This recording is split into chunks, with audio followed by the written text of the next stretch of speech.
ઘરમાં એક anchor person હોય છે જે ઘરના સભ્યોને જોડી રાખે છે. ઘરનું દરેક સભ્ય પોતાનું ફ્રસ્ટ્રેશન એ વ્યક્તિ પર ઠાલવ્યા કરે છે અને એ વ્યક્તિ ચૂપચાપ બધું જ એબ્ઝોર્બ કરી લે છે. એ વ્યક્તિ સતત બધા વચ્ચે સમાધાન કરવાનો અને સુમેળ સ્થાપવાનો પ્રયત્ન કરતી રહે છે.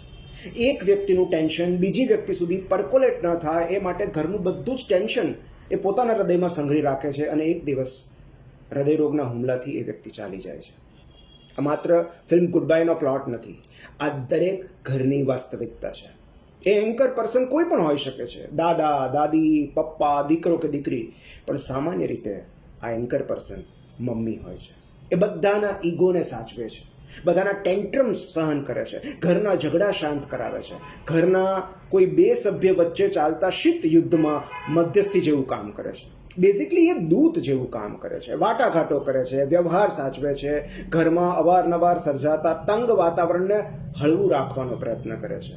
એટલું જ નહીં, દરેકની એનિવર્સરી યાદ રાખવાનું, દરેકને બર્થડે વિશ કરવાનું, લગ્નના દરેક આમંત્રણમાં ચાંદલો પહોંચાડવાનું, રિસાયેલાને મનાવવાનું, ડિનર ટેબલ પર બધાને એક સાથે ભેગા કરવાનું, દરેકને ભાવતું હોય એવું બનાવવાનું, કોઈને ન ભાવે તો તાત્કાલિક બીજું કંઈક સ્પેશિયલ બનાવી દેવાનું. બસ આવા જ બધા કામો હોય છે એક એન્કરના. પણ એક દિવસ જ્યારે એ અચાનક ચાલી જાય છે ત્યારે ઘરમાં સન્નાટો છવાઈ જાય છે. પછી ઘરના સભ્યો વચ્ચે મન મેળ કરાવનારું કોઈ નથી હોતું. નવી પેઢી અને જૂની પેઢી વચ્ચેના ડિફરન્સ ઓફ ઓપિનિયન્સને સમજનારું કોઈ નથી હોતું. એ વ્યક્તિના ગયા પછી દરેક ઘરમાં બે પરિણામ શક્ય છે. કાં તો ઘરના સભ્યો કાયમને માટે એકબીજાથી દૂર થઈ જાય છે અને કાં તો એ પ્રિયજન ગુમાવ્યાના દુઃખમાં એકબીજાને નજીક આવી જાય છે. સ્વજનના મૃત્યુને જેઓ નજીકથી જુએ, સમજે અને સ્વીકારે છે તેઓ નજીક આવે છે. અને ઘરમાં થયેલા એક મૃત્યુ પછી પણ જેમના અહંકાર યથાવત રહે છે તેઓ દૂર થતા જાય છે. ઇનફેક્ટ એક સ્વજનનું મૃત્યુ આપણો અહંકાર તોડવાની એક ક્રૂર પરંતુ કુદરતી રીત છે. મુંડન કરાવો કે ન કરાવો, બસ ખાલી ચાલ્યા ગયેલા સ્વજન વિશે ચિંતન કરો તોય અહંકાર ઓગળી જાય. દરેક પ્રિયજનનું અવસાન હકીકતમાં આપણા મૃત્યુને નજીકથી જોવા અને સમજવાનો અવસર છે. કુદરતની એક વોર્નિંગ છે કે હજુ સમય છે, સુધરી જાઓ. સ્ટ્રાઇક ફિલોસોફીમાં એક સુંદર શબ્દ છે મેમેન્ટો મોરી, જેના પર મેં આખું ચેપ્ટર લખ્યું છે મારા પુસ્તક એને મૃત્યુ ન કહોમાં. એ મેમેન્ટો મોરી એટલે આપણી નશ્વરતાનું રિમાઇન્ડર, આપણા અહંકારને ભસ્મીભૂત કરવાનો મંત્ર. મૃત્યુની નિશ્ચિતતા વિશે ચિંતન કરવાથી જીવનની અનિશ્ચિતતાઓ સામે લડવાનું બળ મળે છે. સ્વજનનું મૃત્યુ એક એવું મેમેન્ટો મોરી છે જે આપણને વાઇઝ અને વિનમ્ર બનવાનો એક વધુ ચાન્સ આપે છે. કુટુંબીજનોને એક કરવાના પ્રયત્નમાં જે વ્યક્તિએ પોતાની જાત ઘસી નાખી, એ વ્યક્તિના ચાલ્યા ગયા પછી એની અંતિમ વિધિમાં કુટુંબીજનો કેવા આપમેળે સાથે રહે છે. સ્વર્ગસ્થ વ્યક્તિ સાથેની યાદો શેર કરે છે, એકબીજાના ખભા પર માથું મૂકીને રડે છે, એકબીજાના આંસુ લૂછે છે.